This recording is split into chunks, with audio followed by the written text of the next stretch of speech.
On va commencer par le premier aspect, la destruction, qui va être traité par M. Shakershvili. Ensuite, le Shah Ali Osman parlera de l'instrumentalisation par le pouvoir et par des instances internationales de la destruction du patrimoine syrien. Il y a une projection de photos, d'images, de cartes que vous allez voir. Voilà. Alors je vous laisse la parole. Oui. J'ai une toute petite remarque, si vous me permettez, à dire. À vrai dire, c'est difficile d'aborder les questions de patrimoine syrien en présence de collègues syriens engagés, syriens et syriennes aussi, engagés directement ou indirectement en faveur de la protection ou le sauvegarde de leur patrimoine. Et en particulier, je cite notre ami Ammar Kinnawi, conservateur du département des antiquités classiques au musée d'Alep, et c'est le seul Syrien qui est sur le sol français, et il voulait rentrer en Syrie. Il vient d'arriver il y a trois mois, oui. Peut-être 3 mois. Et donc voilà, on espère qu'on sera un bon représentateur de votre action. Comme a été mentionné, en fait, moi je vais présenter la première partie de cette conférence. Donc je vais parler de la restriction du patrimoine syrien et en même temps les mesures qui étaient prises pour la préservation et la protection de ce patrimoine par nos collègues syriens. Ça va, c'est bon?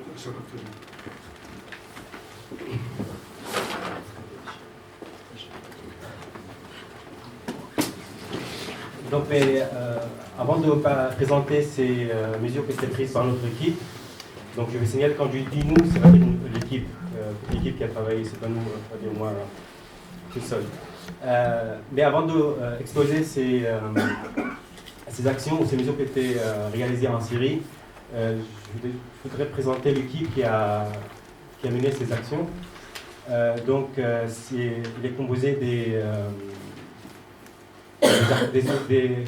collègues et amis syriens qui sont sur place en Syrie, principalement. Des archéologues, des conservateurs de musées et architectes ou des étudiants en archéologie. Et également des archéologues exilés dans plusieurs pays à l'étranger. Cette équipe a mené ces actions avec le soutien de certains instituts en fait, qui spécialisé dans la question de la préservation du patrimoine archéologique en danger. Et dans notre cas, il y en a deux associations avec qui on coopère pour ces actions en Syrie. C'est l'Institut de Smithsonian et le Centre de patrimoine de Pennsylvanie. Nos actions, nos travaux envers la protection du patrimoine archéologique a commencé déjà en juin 2011 quand Ali a fondé le groupe Patrimoine archéologique syrien en danger pour documenter les dommages causés contre ce patrimoine et pour alerter la communauté internationale de ces destructions ou dangers de ce patrimoine. Donc, la coopération ou cette équipe, l'activité de cette équipe a été croisée avec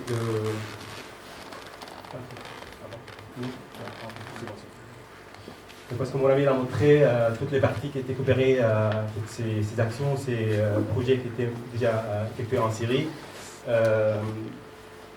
Et donc, jusqu'à maintenant, voilà, tous les partenariats, je veux dire, de ces actions. Jusqu'à maintenant, en fait, on a commencé, il fallait attendre jusqu'en 2013 pour faire cette relation avec nos collègues en Syrie.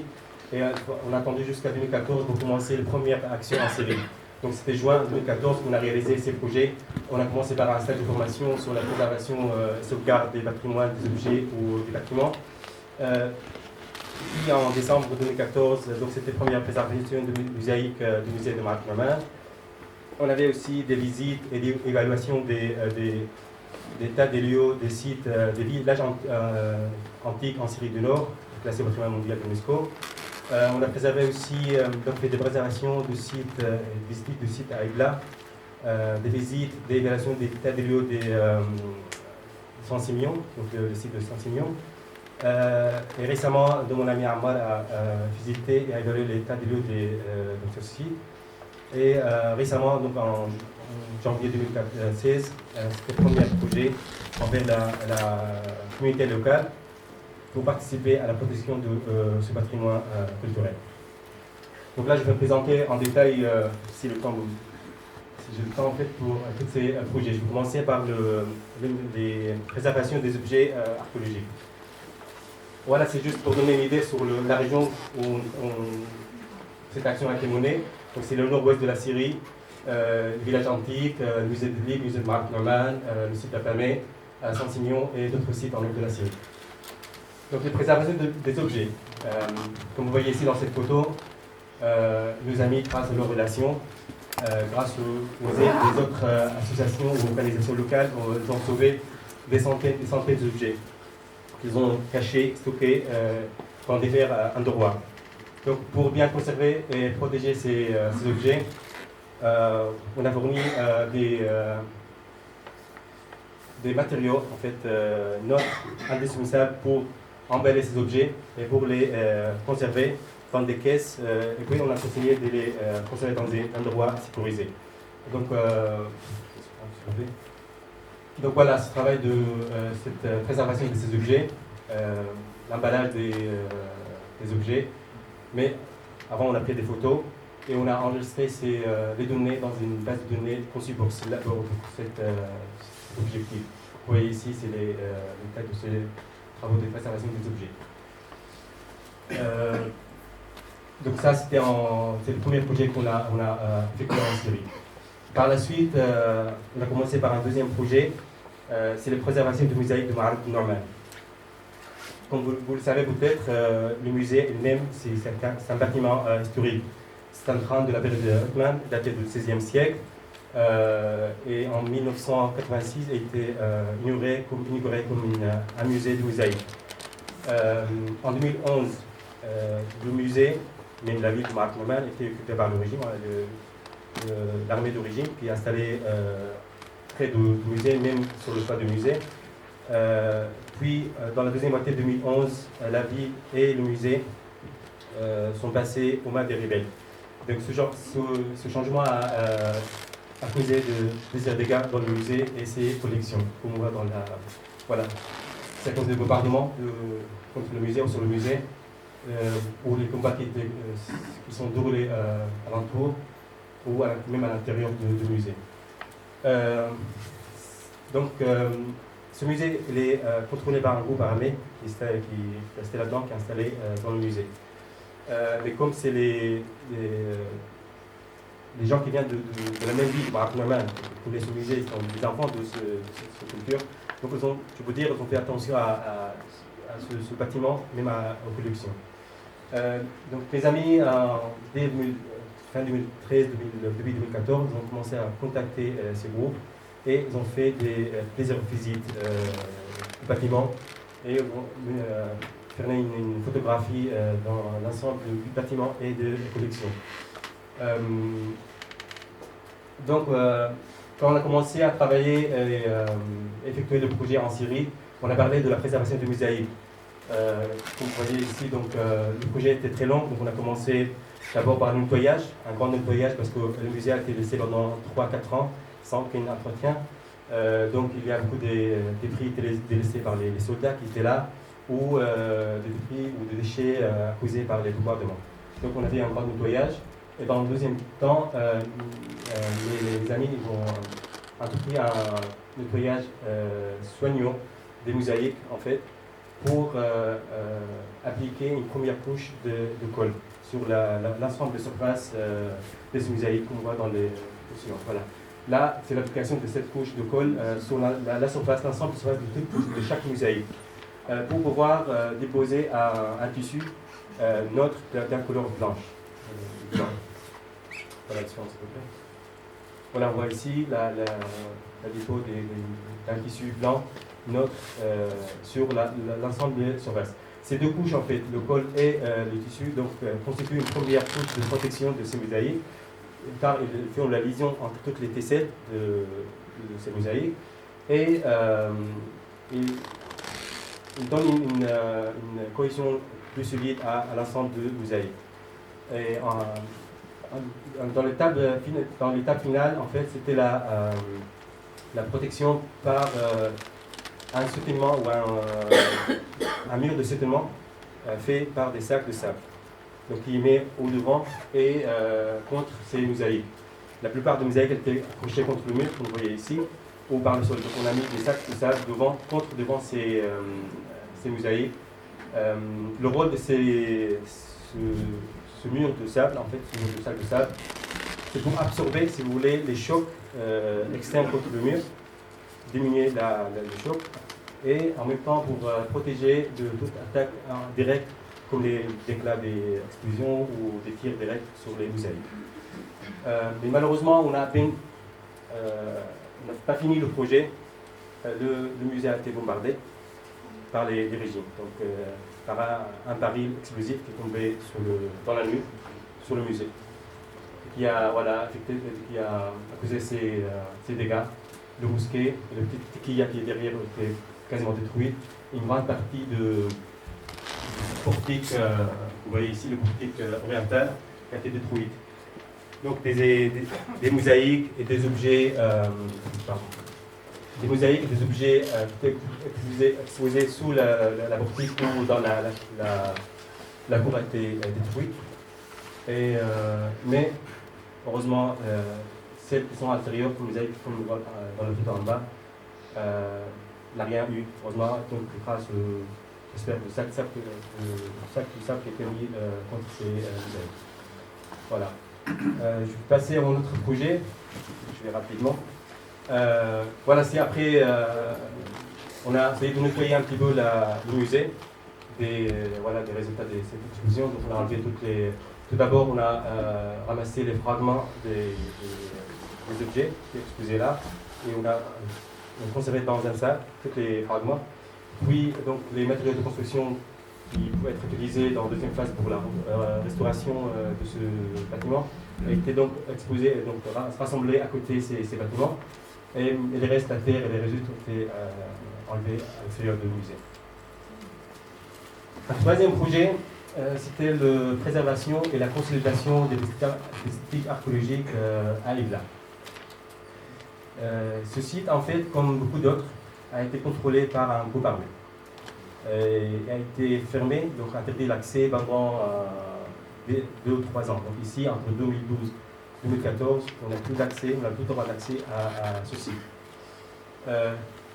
C'est pour cela, en fait, on a essayé d'observer, d'évaluer l'état de lieu de ce site d'après les photos satellites qu'on voyait ici. C'était un premier projet qu'on a commencé avec nos collègues aux États-Unis.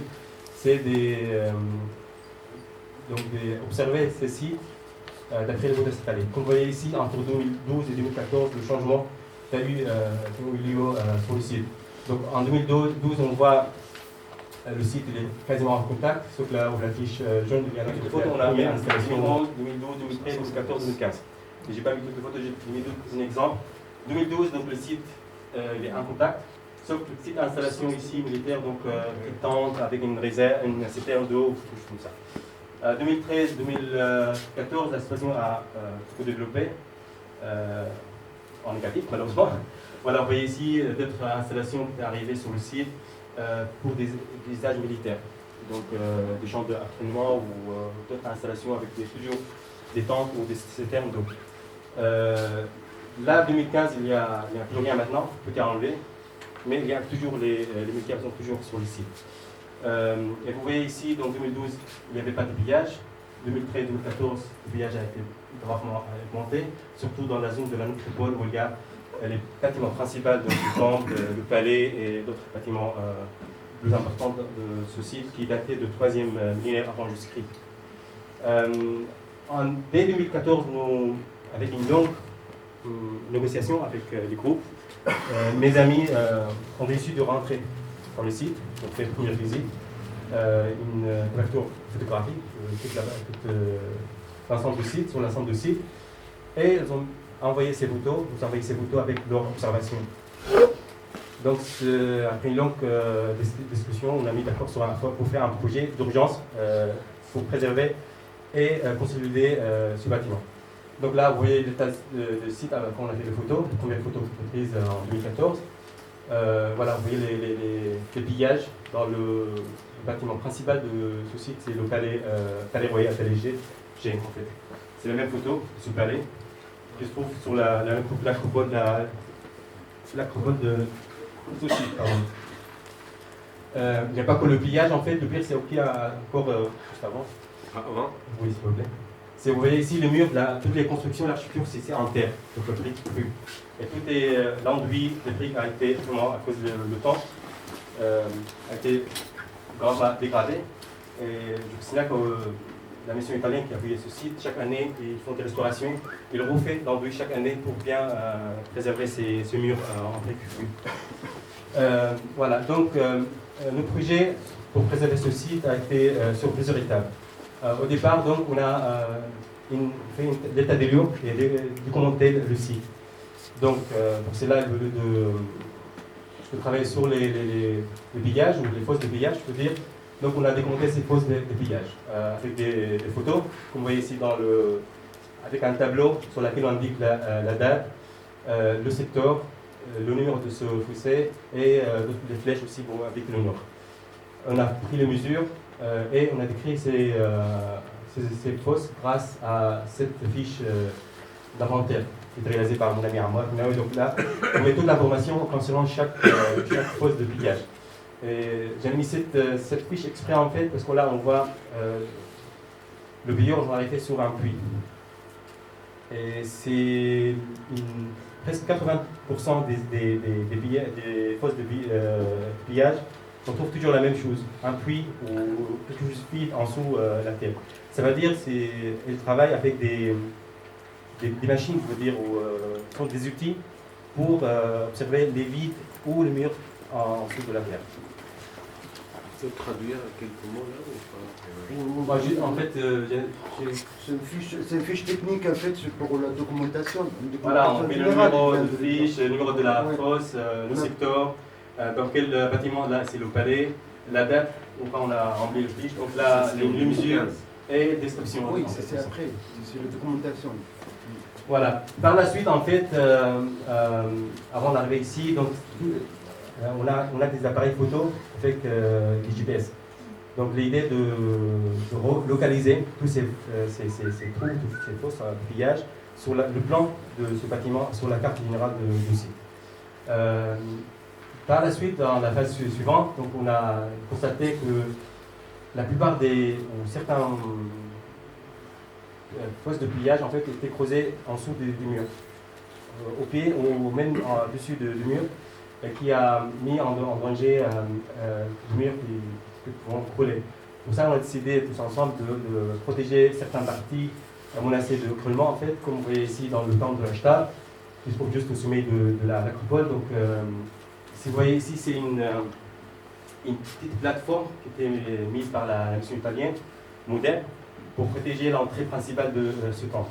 Donc, juste nous, on a utilisé les mêmes matériaux, donc le parapet, je veux dire, avec le ciment pour consolider, comme vous voyez ici, donc c'était avant et après la consolidation d'urgence. Et d'autres secteurs a été consolidé en fait, c'est l'escalier monumental qui trouve dans le palais royal, qui mène pour l'étage supérieur normalement. Donc voilà, comme il était blessé, les marches commençaient à tomber ou couler. Donc pour ça, on a décidé de consolider cet escalier. On a construit le barrage qui était fait par la mission. Donc puis on a mis des cases avec le tournant et d'argile, où on a entouré la partie supérieure par des cartons et du ciment. Voilà ce qui concerne le site des Blats. D'autres projets, donc c'est pour participer des communautés locales à la à la protection du patrimoine archéologique culturel. C'est un projet qui était aussi mis en accord avec les collègues en Syrie et ici en Europe.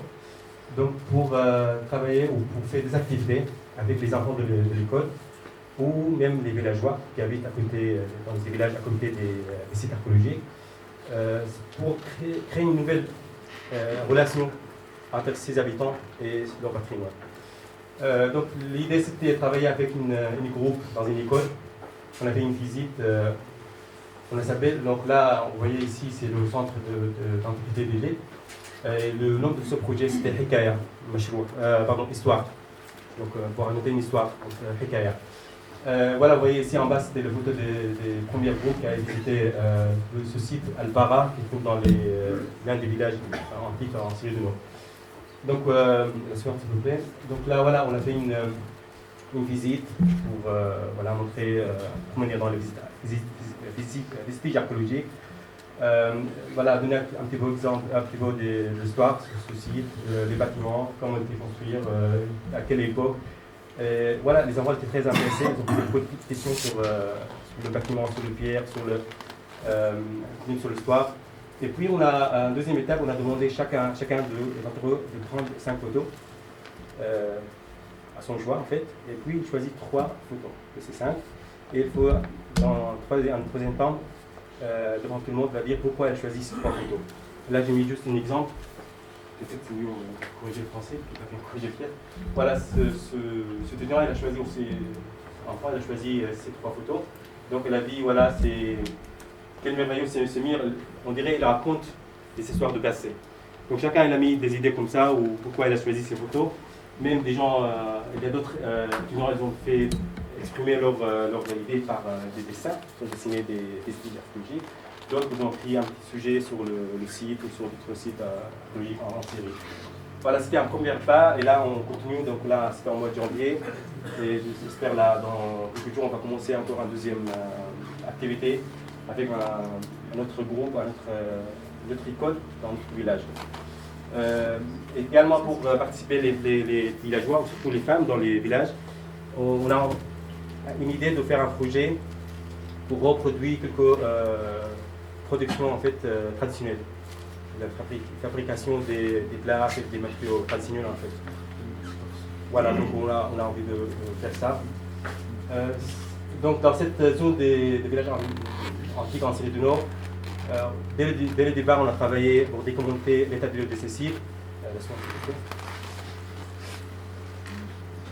Donc voilà, vous voyez ici certains sites comme Al-Bara, Sarjella ou Shanshara qui étaient détruits par les bombardements, ou par les gens qui ont cassé quelques vestiges, ou par les pilleurs qui ont trouvé des tombes.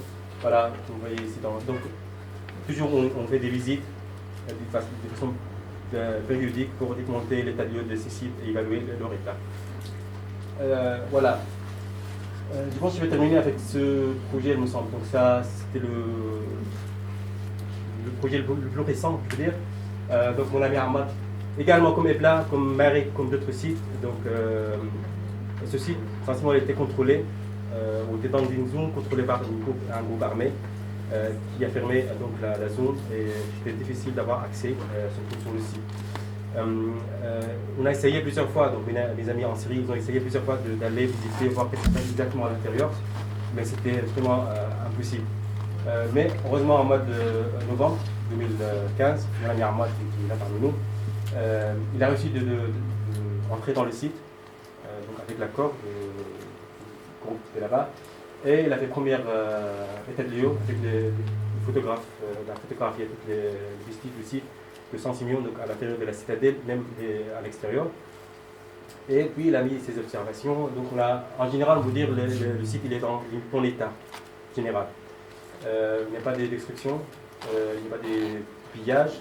Sauf que, comme vous voyez ici, cette façade de baptistère, en fait, c'était tombé un peu massif, donc elle était un petit peu abîmée. Mais sinon, le reste était bien protégé. Donc on a constaté qu'il y a des choses d'urgence à faire, des protections de certains vestiges, ou sinon les archives de la mission française qui étaient laissées dans la maison de fouilles. Donc ces archives étaient transmises dans une sorte de cave sous l'église. Donc vous voyez l'état de ces archives. Voilà, donc on a essayé de faire, préserver et démonter ces archives, les céramiques, les documents, tous les archives qui se trouvent là. Il y a quelques dégâts dans l'ensemble de la citadelle, comme vous voyez ici. Quelques tranchées fouillées ici, donc il fallait les reboucher. Il y a une couche de béton qui a été mise ici par Tchalenko en 1950 pour protéger les pavements en marbre, donc on va le refaire, j'espère. Et ici on voit les termes qui étaient fouillés par la mission française en 2009-2010. Ils ont trouvé des mosaïques, des pavements mosaïques dans les sols. Mais la mission il a recouvert l'ensemble des mosaïques par des remplis ou par les blocs que vous voyez ici. Mais malheureusement, tout a été enlevé. Peut-être c'est une tentative de pillage, je ne sais pas encore. Donc là, on va essayer de recouvrir l'ensemble de cette mosaïque. Voilà, je vais terminer là avec cette photo de mes collègues, mes amis en série. Et je passe la parole à mon ami Arnaud. Voilà, je vous remercie. Merci. Allez.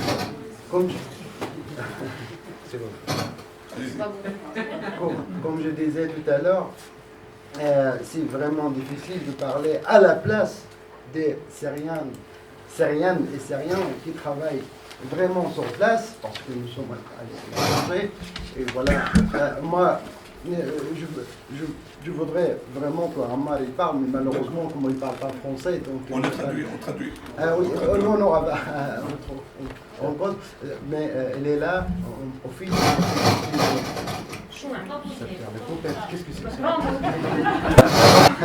Comme je disais tout à l'heure, j'aimerais bien commencer la deuxième partie, qui est le plus grave, le plus choquant, le plus difficile, vraiment, merci, avec les véritables résistants culturels. C'est notre ami en Syrie qui travaille là-bas avec des conditions trop difficiles, sans appui international. On va commencer, on va dire pourquoi. Donc, ça, c'est un certain collègue, on n'a pas l'autorisation de montrer plus de photos et même, voilà, chaque mois on parle, mais il y a d'autres collègues parmi nous ici qui travaillent avec nous depuis longtemps en faveur de la sauvegarde de leur patrimoine. Mais malheureusement, on est dans notre camp. Malheureusement, on est anti-régime, si vous voulez. Bon, ça c'est pas trop grave si on parle de patrimoine, si on parle de patrimoine, soit sur le territoire du régime de Damas, ou soit le territoire d'autres groupes. Le patrimoine, c'est le patrimoine, c'est notre patrimoine, à tous, à toutes. Mais le problème que les institutions internationales, je commençais avec la problématique, le polémique surtout, de Palmyre. Tout le monde parle de Palmyre,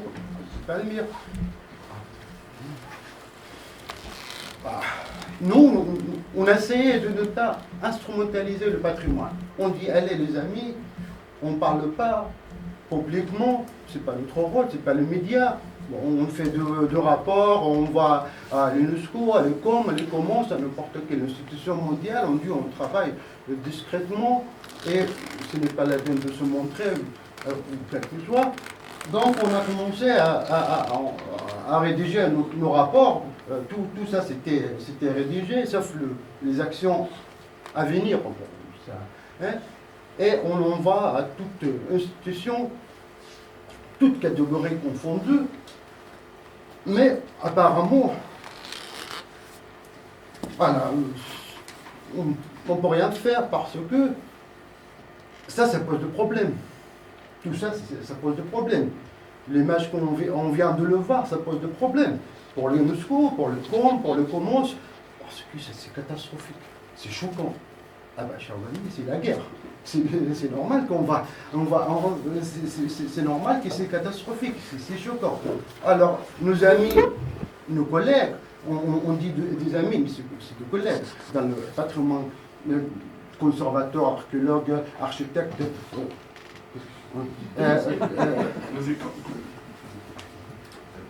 Et donc, les institutions mondiales, ils ont dit, ah bon, ça, et les gens, ils montrent le vrai problème.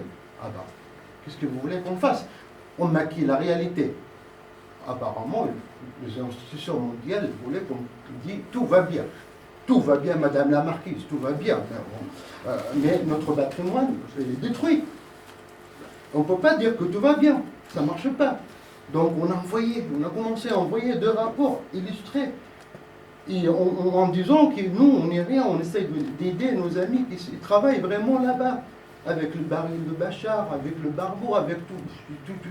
C'est difficile.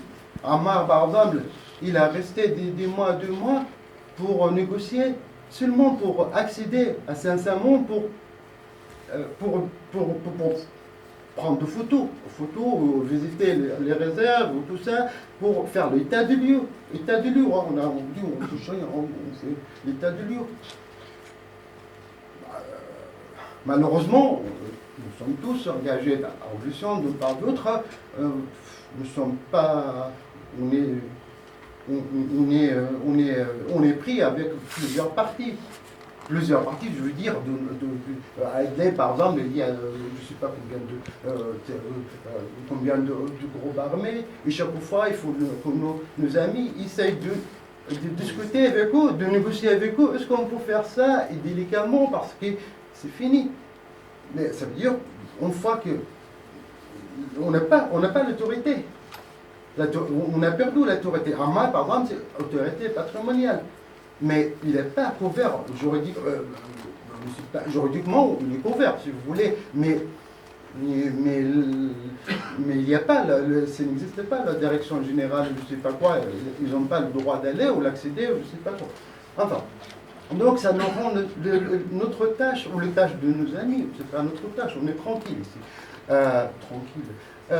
Mais pour le brave Jean là-bas, nos collègues, c'est trop difficile.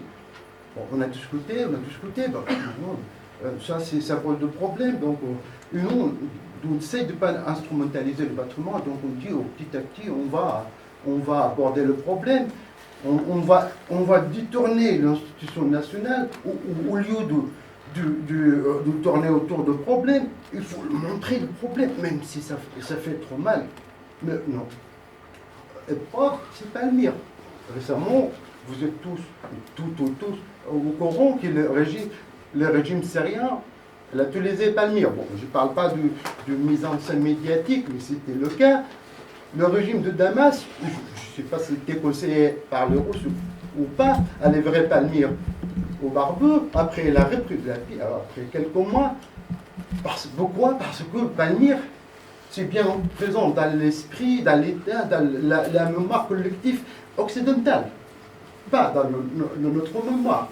Parce que les Syriens que je suis, conservateur de patrimoine, archéologue, jusqu'ici, j'ai peur. Je crois que c'est le cas de Palmyre. J'ai peur parce qu'à Palmyre, c'est pas la beauté de la ville, c'est la prison. La prison, ça me fait peur. J'ai jamais, depuis quand j'étais étudiant en archéologie, et après, à partir de 2001, j'étais jamais tranquille à Palmyre. J'étais autorité patrimoniale, je viens avec un truc là, pour visiter Palmyre officiellement, je vois Khaled el-Assad, tout ça, mais j'avais peur tout le temps. Parce que Palmyre, pour le mémoire collectif syrien, c'est la torture. C'est l'instrument de torture de l'état de barbarie, comme disait Michel Sora. On n'était jamais réconcilié avec Palmyre, malgré la merveille. À vrai dire, c'est une merveille. Mais on n'était jamais réconcilié. Mais, encore en plus, on n'était pas, à cause du régime syrien. Et voilà, le régime syrien, il utilise Palmyre. Il utilisait Palmyre pour installer la prison, et maintenant il utilise Palmyre pour la propagande, pour détourner le pognon public occidental. Hein. Parce que nous, les Arabes, on dort depuis longtemps. Enfin, mais l'important pour eux, c'est l'Occident. Alors, par exemple, Abamé était détruit comme ça, mais Abamé, je connais, mais pas tout le monde connaît Abamé. Bon, alors, on va utiliser Palmyre. Il a utilisé Palmyre, les Pérés, Palmyre, mes anciens médiatiques, à grande échelle, si vous voulez. Voilà, le régime syrien, il essaye de réussir. Le Russe, ils ont dit, oh, c'est l'occasion. C'est l'occasion, bien sûr, on va se montrer aussi comme un pouvoir politique, culturel. Son pouvoir militaire, nous allons se montrer comme un pouvoir culturel. Le russe, je suis désolé, hein, j'ai rien contre mes collègues russes, mais il y a deux, trois missions, je ne me rappelle pas, 2-3 missions en archéologie qui travaillent en Syrie, c'est catastrophique. Voilà. C'est catastrophique, c'est le bulldozer, c'est pas vraiment le fruit scientifique du XXe siècle. Hein. C'est fin du 19e siècle ou début du XXe siècle, c'est acceptable à la rigueur. Mais maintenant, au XXIe siècle, le fruit de russe, c'est... Enfin bref, c'est pas notre sujet, mais et un autre c'est le comble, c'est la directrice générale. Pour notre malheur syrien, la tragédie syrienne, elle a dit ah c'est très bien, ok. Moi je vais présenter au poste de Ban Ki-moon. Oh, c'est l'occasion de sympathiser avec le Russe. Il ne cache pas, hein. Elle était bien, pourtant elle était bien placée. C'est le troisième, je ne sais pas quoi.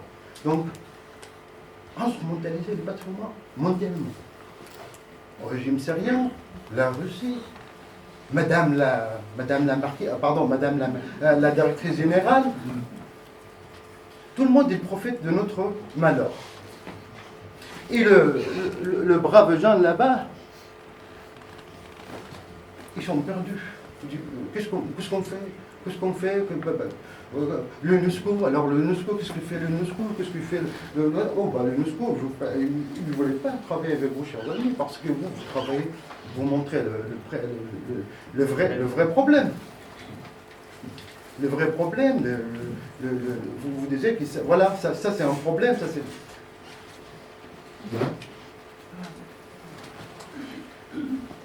L'UNESCO, donc, comme vous le savez, l'UNESCO en 2014, en mars 2014, après une conférence où on assistait en partie, pas tous les Syriens malheureusement, on assistait à une conférence internationale pour le sauvegarde de patrimoine syrien, donc ils ont créé en sorte d'observatoire pour le sauvegarde de patrimoine syrien, et on a dit c'est très bien, c'est l'occasion que les collègues sur place qui souffrent là-bas, qui travaillent vraiment, qui font la résistance culturelle, enfin, ils vont profiter de ça. On a essayé petit à petit, avec nos rapports, avec tout ça, ce que vous voulez. Ils ne voulaient pas discuter avec nous. Ils ont choisi le genre facile. Le genre facile, ça veut dire ils ont choisi avec le régime, pas le régime, surtout avec le régime, le genre qui dit tout va bien. 90, 99 de patrimoine ou de musées sont en sécurité totale. C'est une guerre. C'est une guerre acharnée. Bombardement, vidéo, on n'est pas le massacre de Hama de 1982 pour qu'on cache, ce n'existe pas le truc de WhatsApp, je sais pas. Mais maintenant, tout le instrument pour diffuser les informations. Alors comment tout va bien? On voit. Il ne faut pas écouter le genre en faveur de révélation syrienne, il faut seulement regarder les médias. Regardez les médias et vous voyez que ça c'est n'importe quoi. On ne peut pas maquiller la réalité. Il faut qu'on dise la vérité. On travaille ni avec, par exemple, quand on a montré la façade de Saint-Simon, on sait qui a fait des cibles, c'était Jabal Ansar, tout est documenté, on ne cache rien, nous. On dit tel groupe ou tel groupe, il a fait ça. C'est notre patrimoine, c'est notre culture, c'est notre identité nationale, tout ce que vous voulez. On ne peut pas en faveur parce que c'est la révolution, non. Celui qui a détruit, on va le dénoncer. On va le dire parce que il faut qu'on soit notre, je veux dire, il faut qu'on dénonce tout acte contre notre patrimoine, parce qu'après on va regretter. Voilà, Palmyre, on parle de Palmyre, on ne parle pas de citoyens de Palmyre, on ne parle pas de... Moi, ou tous mes collègues, moi je suis choqué autant que la destruction du temple de Bel ou la sanctuaire de Baal Shamin, à la destruction de la prison. La prison, ça, comment on peut... Par exemple, l'UNESCO, le slogan de l'UNESCO, c'est construire la paix dans l'esprit des femmes et des hommes. C'est très bien. L'UNESCO, en fait, c'était la base de création de l'UNESCO, c'était après la Deuxième Guerre mondiale. C'était pour régler le petit conflit d'ici et de là, et à tout le monde, allez, on va se réconcilier comme ça. Mais comment on peut réconcilier si vous prenez une partie? Pourtant, la Convention mondiale en 1954, ils disent clairement, c'est l'UNESCO, ils disent qu'on ne prend pas parti. On voit qu'ici la guerre civile ou pas civile, je ne sais pas quoi, on prend recul, on travaille avec tout le monde. Ça voici. Je ne sais pas comment on dit ça en français, mais apparemment leur mouche, il est bien cassé. Donc ils ne travaillent pas vraiment.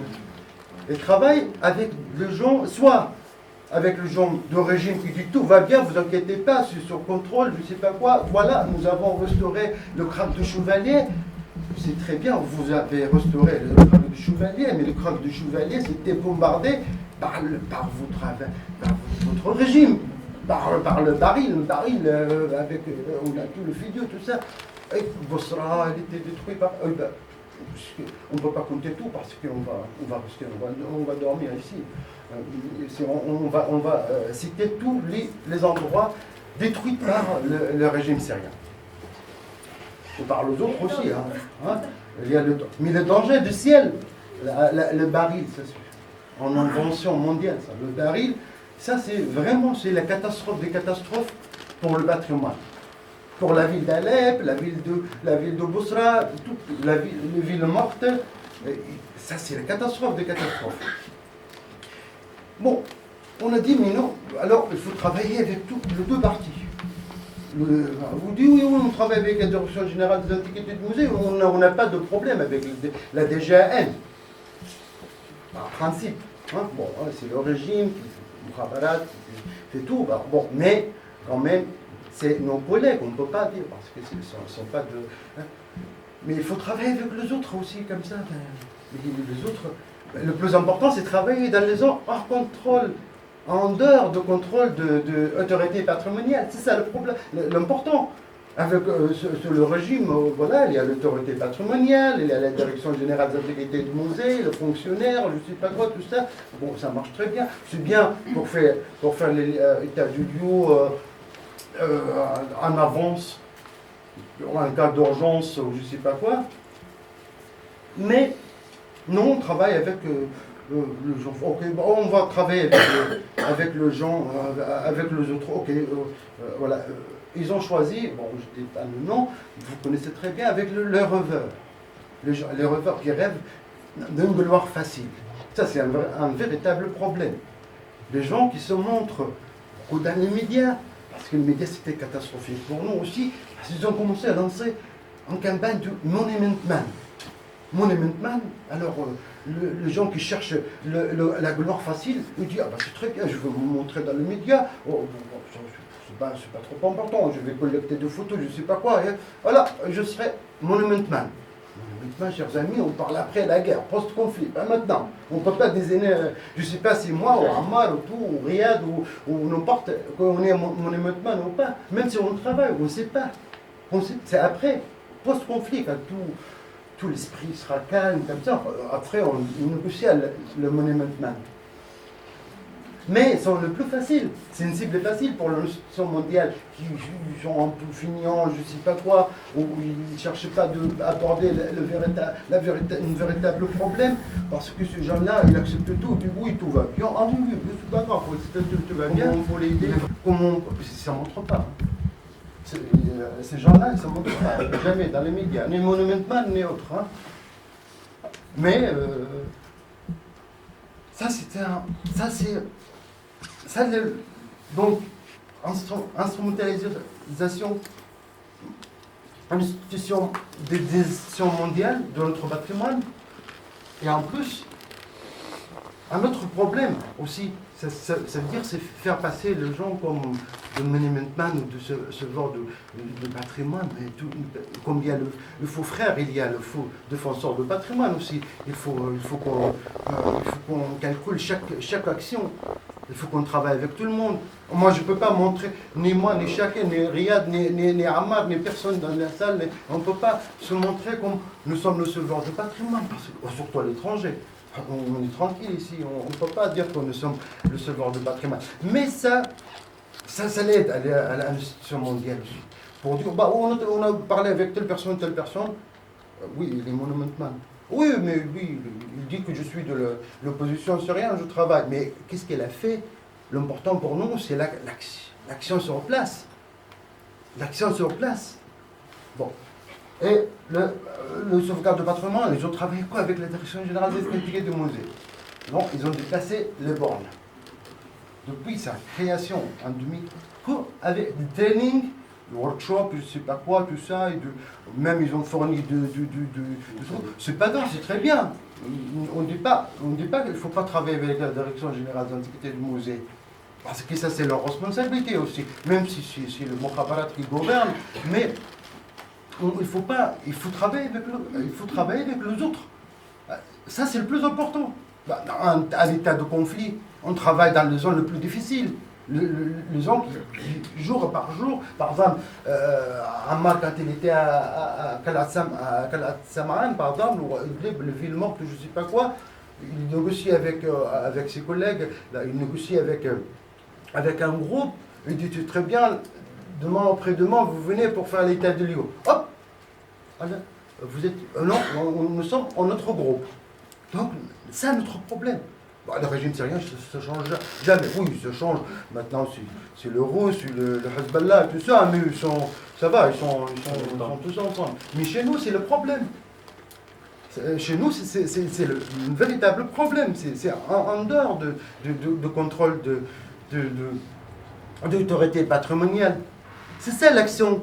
C'est ça l'action sur place. Il faut aider les gens là-bas parce que on a perdu pas mal de collègues là-bas. On a perdu, ça veut dire ils n'étaient pas ni martyrs, ils étaient dégoûtés, ils étaient traumatisés dessus. Ils disent qu'est-ce qu'on fait? On fait rien, on n'a pas le moyen. Qu'est-ce que vous voulez qu'on fasse? On n'a pas le moyen, personne ne nous aide.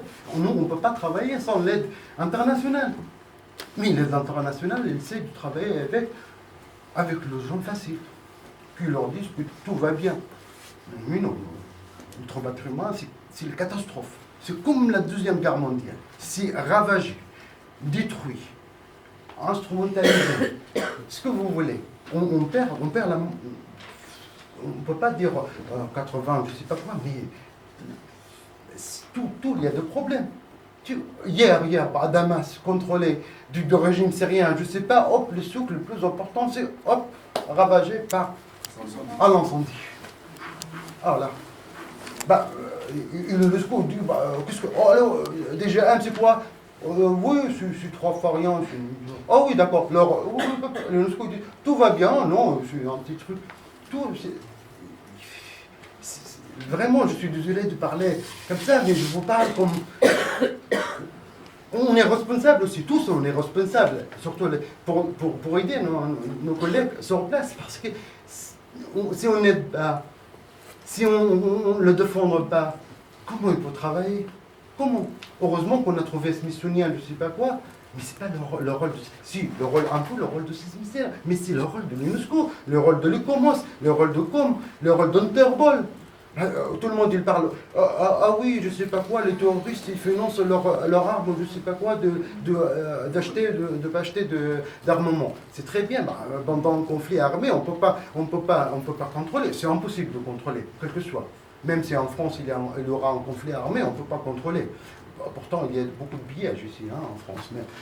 Donc, on ne peut pas contrôler. Alors, c'est quoi? C'est l'Interpol avec le pays limitrophe de la Syrie, parce que l'Interpol, il possède un bureau central dans chaque pays, en Turquie, en Irak, partout, et à Damas même, direct, relation directe, jour par jour, du bureau central de Damas avec l'Interpol.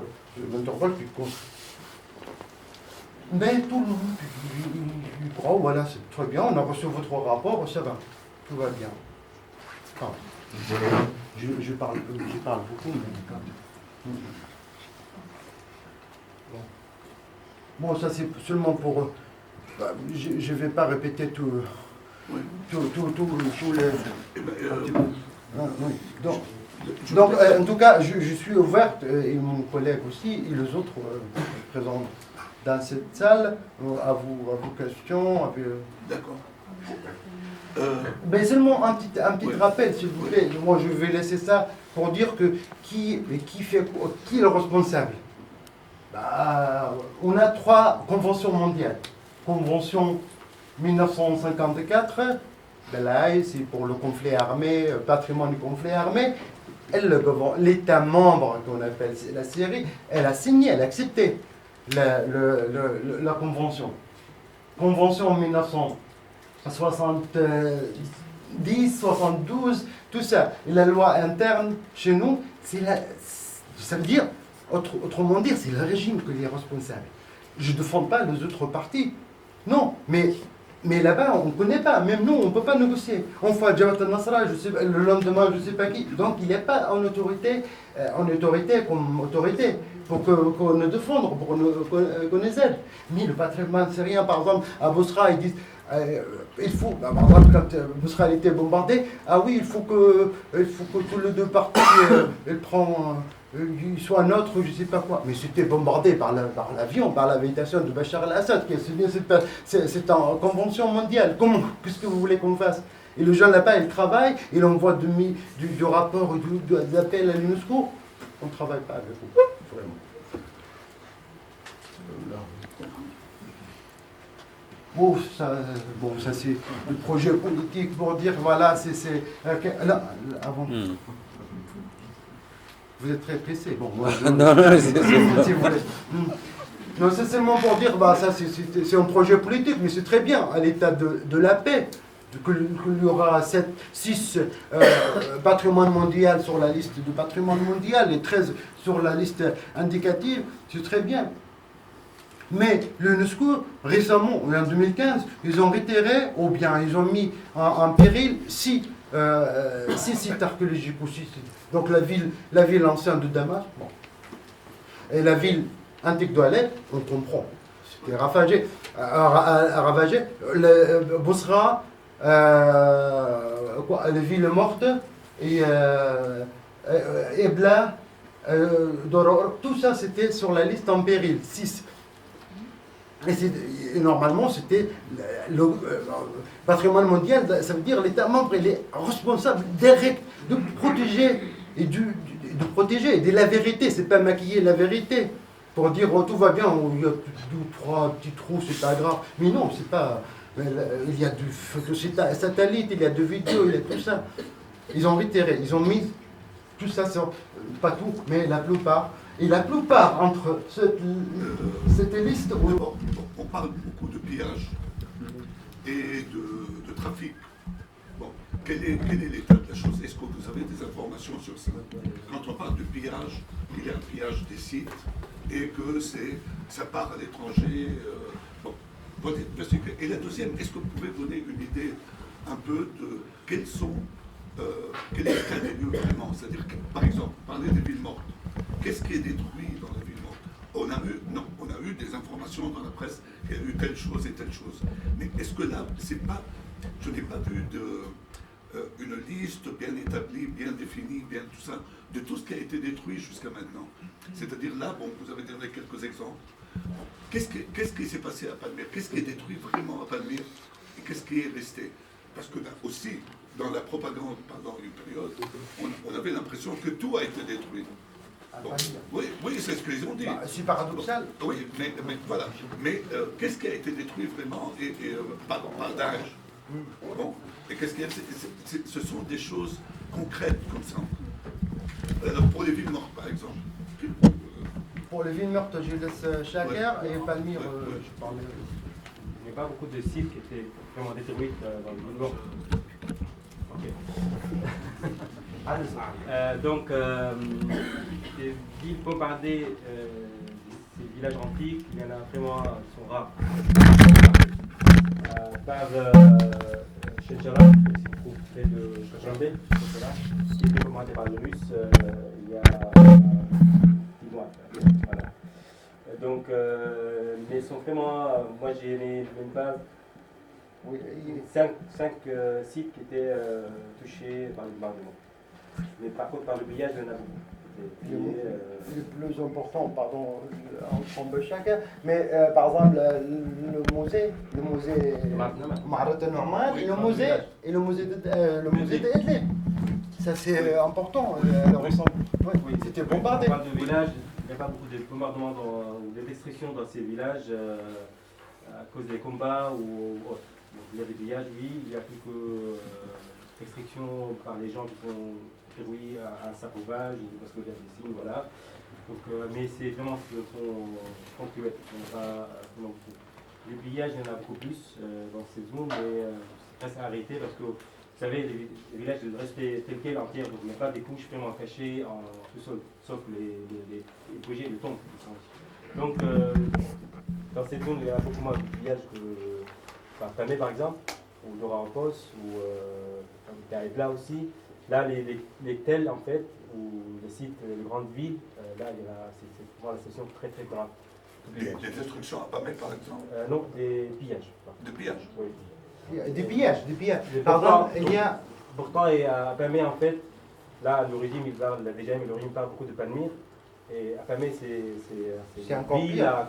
comme en fait la même importance. Et il est pillé de façon terrible, et le régime est là, il contrôle le site, ils n'ont rien pour le protéger. Quand on dit qu'il faut protéger Palmyre, il ne faut protéger pas Palmyre, ça je ne comprends pas, donc c'est juste pour médiatiser les choses. Bon, quel est l'état de la vieille ville d'Alep? Est-ce que vous pouvez donner une idée vraiment de quel est l'état réel? Si vous voulez, mais si vous voulez, il y a pas mal de vidéos, de drones. Il y a des photos maintenant, ils prennent des drones comme ça, vous pouvez le chercher. Malheureusement, on n'a pas eu le temps de tout montrer parce que vous m'avez dit que 20 minutes, donc je dis alors il faut signaler comme ça des flashs et après j'avais peur parce que si on parle de tous les détails, vraiment, par exemple, voilà, allez, par exemple, vous pouvez regarder, si vous voulez, oui, vous trouvez ça facilement sur l'internet, soit à Homs, soit à Alep, ou un peu partout. Il y a quelques photos en drone, soit les activistes, soit n'importe où le rouge, je ne sais pas quoi, qui balance de drones, et ça c'est catastrophique. Et à Alep, par exemple, à la présence de Ammar, j'ai rien à dire. Lui, il connaît tous les détails parce qu'il a quitté Alep à fin 2014.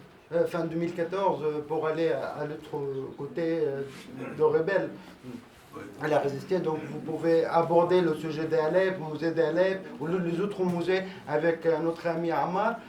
Ça c'est on parle beaucoup de destruction, de pillage. Le pillage un peu partout. Tout le monde, il dit c'est pas moi, c'est l'autre. Ça, le conflit, c'est toujours comme ça. Donc tout le monde il dit c'est pas moi, ça c'est un problème. Ça c'est un problème énorme pour les spécialistes de patrimoine. Et aussi, par exemple, il y a n'importe quelle la transformation aussi, ça c'est la transformation du site archéologique en zone militaire. Ça c'est catastrophique. Soit le régime, soit n'importe qui. ou bien le pillage à grande échelle, comme par exemple à Daesh, par exemple, c'est avec le bulldozer qui détruit tout, comme à Dora Oropos, à Marie, sur mon site aussi. Bon, Soura, moi je travaille C'est sur ce un qui s'est site. passé à Palmyre, Massala. Non, à Palmyre, ils ont détruit. Ils ont commencé avec la prison, parce que c'est vrai. Oui, non, d'accord. Mais après, ils ont détruit la destruction majeure par les islamistes. C'est par le Chamin, le temple de Bar le Chamin, le temple de Baal, et douzaine, ou même pas douzaine, c'était pas vraiment détruit, mais c'était bien touché, de Tour-Tombe. Le Tour-Tombe, c'est le plus important. Et après, il y a l'arc de triomphe. Bon, maintenant, ils ont placé un truc là-bas. Ça, c'est les troupes,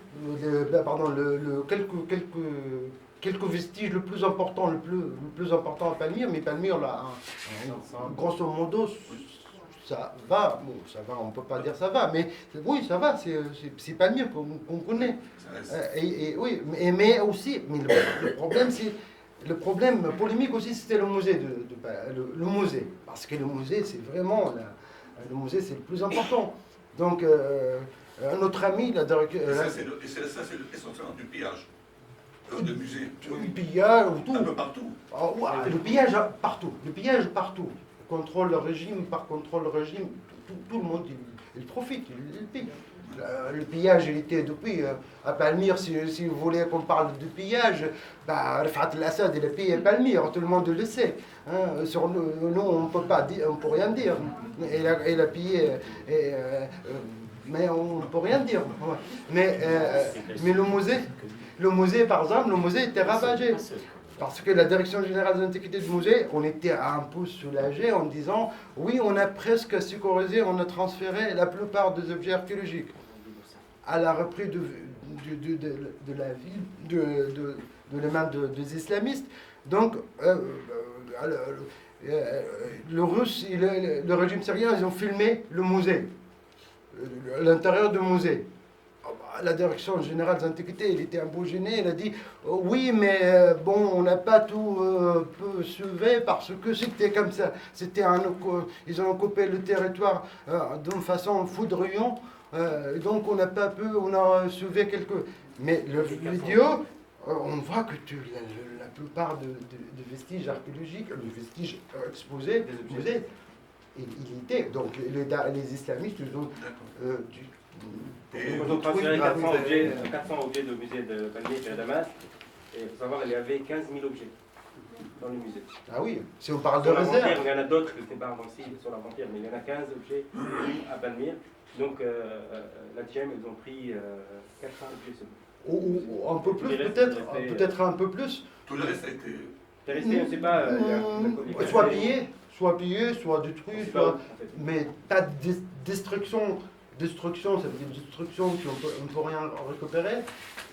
Je ne sais pas. Mais là, vous pouvez voir le vidéo, par exemple, la lion de Latte, Lat, par exemple, on le voit, c'était détruit par Daesh, mais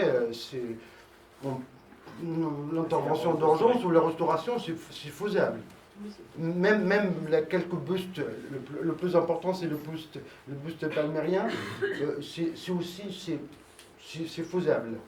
C'est faisable, on peut le faire. On peut restaurer. On peut restaurer. Palmyre, on ne peut pas le restaurer. En tout cas, dans la Convention mondiale, c'est interdit de restaurer pendant le conflit. Il faut qu'on se calme, on attend la fin de guerre et après on restaure. Et dans le Houran, c'est par exemple à Bosra. À Bosra, c'est aussi, voilà, Bosra, elle était quand Bosra, c'est de Palmyre. Ah, pardon. 80.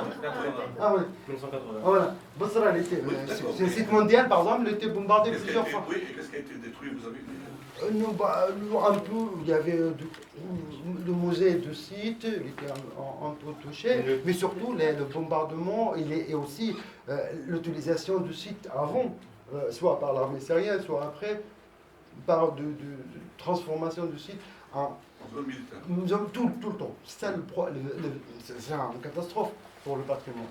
Et si on parle de bombardement, ça c'est catastrophique. Et il y a des questions à poser, s'il vous plaît. Je commence, voilà, il y a Riyad, Shaker et moi-même, on a travaillé pour établir la liste rouge avec un autre collègue syrien qui n'est pas présent ici. Bon, le commence essaye de... ils ont fait la liste rouge, c'est très bien, ils ont fait très tôt la liste rouge. La liste rouge pour dire que le patrimoine syrien mobile est en danger. Donc ça, si vous pouvez taper liste syrien en rouge, la liste rouge du patrimoine syrien ou la liste rouge de biens culturels syriens, vous pouvez le trouver. Le COMOS, oui. Le COM, pardon, le COM. Le COMOS... le problème, si on parle vraiment, on va parler polémique, j'ai pas envie de parler un peu polémique. Le COMOS, il y a quelques collègues, je ne dis pas le nom, qui sont trop pro-régime, donc ils racontent n'importe quoi. Bon. On ne peut pas, on est bloqué, parce qu'on... Elle commence de France ici. Là, on est donc, parce qu'on aimerait accéder à l'information, voir comment on peut se documenter, aller s'éclairer, voir un petit peu l'état, dans quel endroit, à quel site, à quelle adresse, quel rapport, où est-ce qu'on peut le trouver, qui nous éclairerait, qui nous permettrait de nous documenter et de nous informer sur l'état du patrimoine. Là, on est un peu frustré là. Oui, mais si vous tapez le patrimoine syrien, patrimoine, vous pouvez trouver des sites et des initiatives sur Facebook ou sur un site internet ou sur des petits groupes, plusieurs. On a 17 groupes. Non. Ali, est-ce qu'il y a une possibilité de nous envoyer une... Parce que excuse-moi Ali. On peut trouver sur Internet tout et n'importe quoi. Non. Okay? Ce que nous, on souhaite, et si c'est possible, Ali, que je continue ma phrase, s'il te plaît, est-ce que c'est possible, si on peut, ou vous pouvez nous envoyer quelques références seulement. Ok. C'est tout. Oui, d'accord. Envoyer... Oui, pardon. Bien sûr. Oui, bien sûr. Vous Non. Il y a de plusieurs sites. Oui, il y a de plusieurs sites comme ça. On voit, si vous voulez, oui, on voit tout. Tout. Et les rapports, Ali. Oui. Ali. Ça, c'est oui. Ali. Oui. Les rapports qui sont Il y a dizaines de... Bon, intéresse aussi ceux qui font un travail militant, politique, etc. Donc, on a besoin d'informations. C'est-à-dire que la campagne qui peut venir là maintenant, par exemple, contre l'instrumentalisation par le régime de la question de Palmyre, etc. Mais ce n'est pas une question qui concerne seulement les archéologues. Ça concerne tous les Syriens. Donc c'est ce qu'on veut aider à diffuser ces informations par nos moyens, et sur le plan politique, parmi nos amis français, etc. C'est ça ce qui nous intéresse, nous. C'est-à-dire, vous êtes des spécialistes, vous faites votre travail dans votre domaine. Oui, je suis désolé parce qu'on parle de rapport. Voilà. Donc on a besoin. Nous avons besoin d'informations précises sur tout ça pour qu'on puisse aider à diffuser ces informations dans un public beaucoup plus large que celui de milieu de l'archéologie, etc. C'est facile. Merci beaucoup. Une intervention et on arrête. Allez-y, Ammar. Oui, moi j'avais juste une question par rapport notamment à la dernière réflexion que vous venez de dire. Moi j'ai eu l'impression en 2013 et en 2014 à Alep avec des archéologues, ils disaient que il semblait dire que le seul domaine où il y avait une collaboration ou une entente... J'ai eu l'impression... Non. On dit, on a lutté, par exemple, ça fait 5 ans qu'on essaye de ne pas parler publiquement. C'est vrai, et maintenant, Farouk, notre ami Farouk, il dit non, il faut que vous montrez... Nous, on avait peur de se montrer beaucoup dans les médias, si vous voulez. Parce que c'est un peu... on va s'orienter vers un autre chemin. Mais avant, par exemple, voilà Ammar, vous pouvez parler avec Ammar. Ammar, il est resté jusqu'à fin 2014 sous le régime syrien. Mais lui, contre le régime syrien, mais il est resté pour son patrimoine. Donc, il y a pas mal, quand je dis DGAM, je ne dis pas tous mes collègues, je dénonce ma collègue. Au contraire, ça c'est mon institution, notre institution, tous. Donc, mais maintenant, il est pris en otage, notre institution. Donc, mais il y a de... Bah oui, en 2014, on était ensemble à l'UNESCO. Mais malheureusement, l'UNESCO ne voulait pas rassembler tous les Syriens. Malgré que moi-même, si vous voulez, je l'ai envoyé à l'UNESCO. Tous les listes des Syriens, spécialistes, architectes, conservateurs du patrimoine, ce que vous voulez, surtout, je dis, c'est l'occasion, parce que c'est en France. Et en France, il y a le comment c'est l'UNESCO. Il faut négocier avec les Syriens, parler avec les Syriens, et laisser les Syriens parler entre eux. Et ça, c'est trop important. Mais l'UNESCO, ils n'ont pas choisi. Ils ont choisi Ousmane Jacques Chbib, je ne sais pas qui, parce que voilà, c'était un peu. Je peux pas. Moi, je ne présente pas tous les Syriens. Ni lui, ni Riyad, ni les autres. On peut pas. On essaie de travailler avec. Mais on ne peut pas dire que moi ou telle personne, je présente. J'essaye de travailler en équipe. C'est notre rêve en archéologie. On n'était jamais en équipe. Bon. Dernière chose. Par rapport à la documentation, lorsque vous parlez de la documentation actuellement, ce qui était fait ou publié, c'était soit par la Direction générale des antiquités des musées. Elle a parlé juste des choses qui étaient détournées de la part des islamistes, et tout a été publié sur Internet. Il y a aussi de la Direction des antiquités. Mais si vous voulez parler aussi des choses qui sont faites par les archéologues qui ne sont pas intégrés dans leur équipe, vous pouvez voir soit le patrimoine archéologique syrien en danger. Là, vous avez aussi l'APSA qu'il a parlé là-dedans. Vous pouvez voir plusieurs choses qui sont déjà publiées. Et il y en a certaines choses qui manquent sur le site, mais qui sont déjà à notre possession. On va les publier prochainement. Mais il y en a plein de choses que vous pouvez voir déjà. Et, dernière chose, parce que je profite de la présence de l'ami de tout le monde, Subhi Hadidi. Il a corrigé le premier rapport, c'est de diffuser le premier rapport. C'était Riyad, il a engagé, et monsieur Subhi Hadidi, il a corrigé le premier rapport. Vous parlez des intellectuels, le premier rapport en fin 2011, le premier rapport pour le patrimoine. Et on a diffusé ça. C'est quelqu'un. Mais le problème, c'est vraiment, si on parle beaucoup, on sort dans les médias. Moi personnellement, j'avais honte, et Riyad il avait honte, et tout le monde, on dit bon. Mais maintenant, apparemment, l'institution mondiale, il faut qu'on parle beaucoup pour que. Voilà. C'est la montagne. Merci. Est-ce que vous voulez dire quelque chose et on va traduire quel terme? راح احكي بالعربي.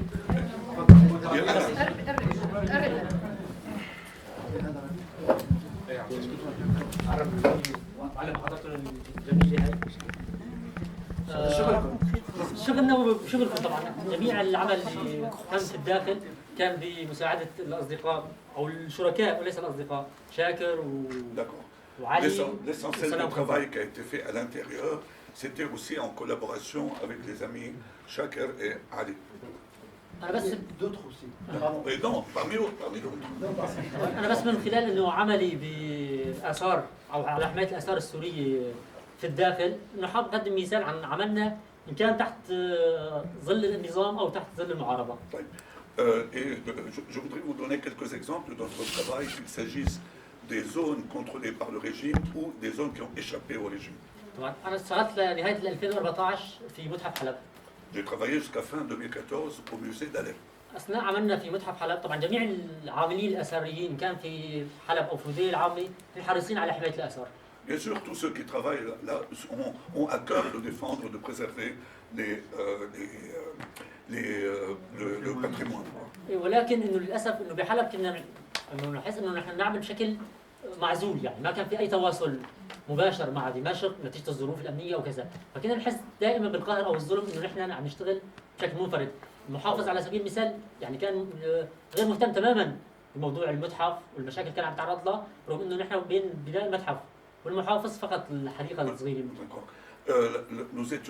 Nous avons toujours le sentiment à Alep d'être isolés.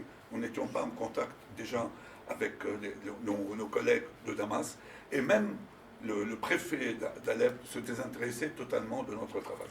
تم تجاهل المتحف بشكل كامل خلال الأزمة وما زال متجاهل حتى الآن. المتحف موجود بأيامه. المتحف موجود بساحة الكتاب جنب ساحة لا عمل. لا بيد يعني متحف النظام. D'accord. Je posais la question, est-ce que le musée est aux mains de qui?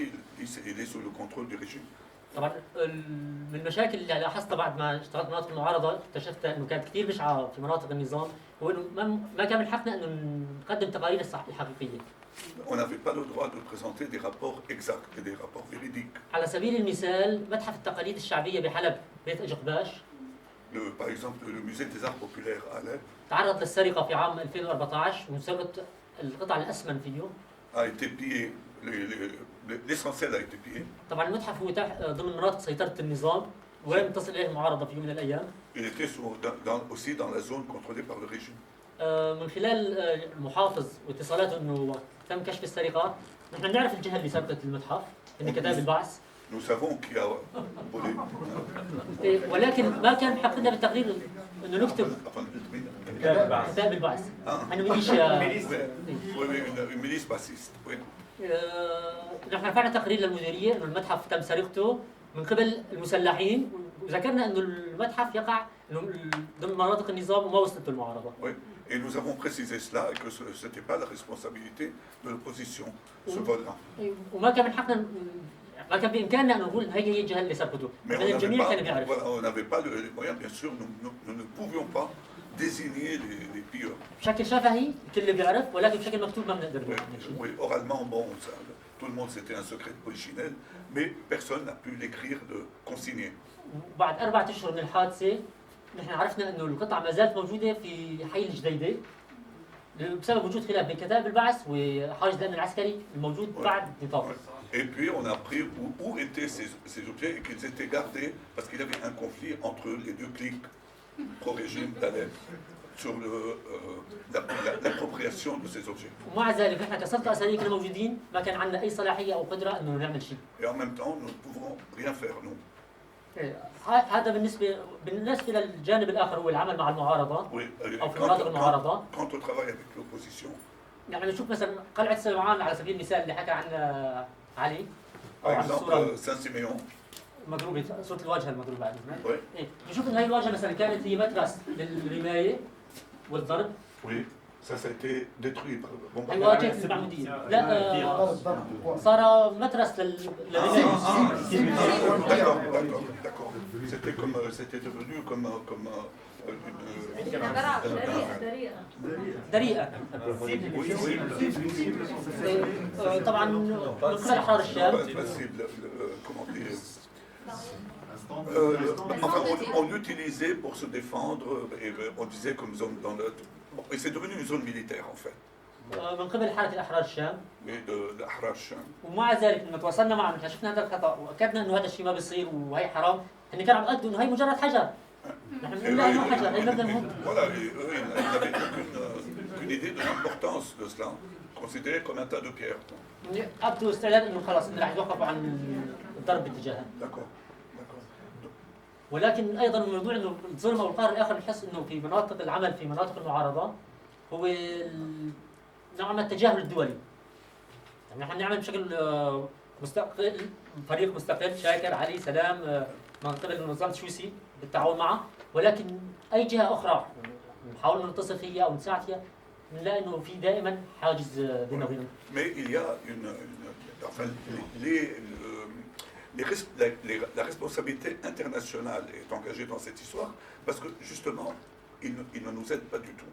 Dans toutes les zones qui ont échappé au contrôle du régime, il n'y a pas de soutien international au travail des archéologues, des gens qui travaillent pour la préservation du territoire. طبعا نحن ما لنا مجتمع محلي كما يسمينا نظام المدير العام للآثار والمتاحف. أنا أرفض إنه أكون مجتمع محلي، أنا آثاري متخصص. هذا واقع، يعني جميع من يعمل بالفريق هم آثاريين يمتلكون شهادات إجازة في الآثار أو دراسات عليا، حتى فينا بعض الأكاديميين وجميعنا متخصصين في الآثار. إذا نحن لسنا مجتمع محلي، هذا الأكاديمية المختصين في الآثار يعملوا بالتنسيق مع الجماعات العسكرية الموجودة. لا يمكن أن تكون الجماعات العسكرية هي مجتمع محلي، ولا يمكن أن يكون الآثاريين متخصصين في العمل الأثري مجتمع محلي كما يصفنا النظام أو المدير العام. Oui, nous ne sommes pas ce qu'on appelle une société locale. Il y a soit des gens qui dominent la région des militaires, soit des spécialistes, des archéologues qui travaillent là et qui font leur boulot. Mais nous refusons la dénomination de société locale. وان شاء الله نحن رح نستمر في العمل بالحفاظ على الاثار السوريه ان كان في الداخل وان كان من خلال الاصدقاء في الخارج وان شاء الله الله يوفقنا بهذا العمل. شكرا.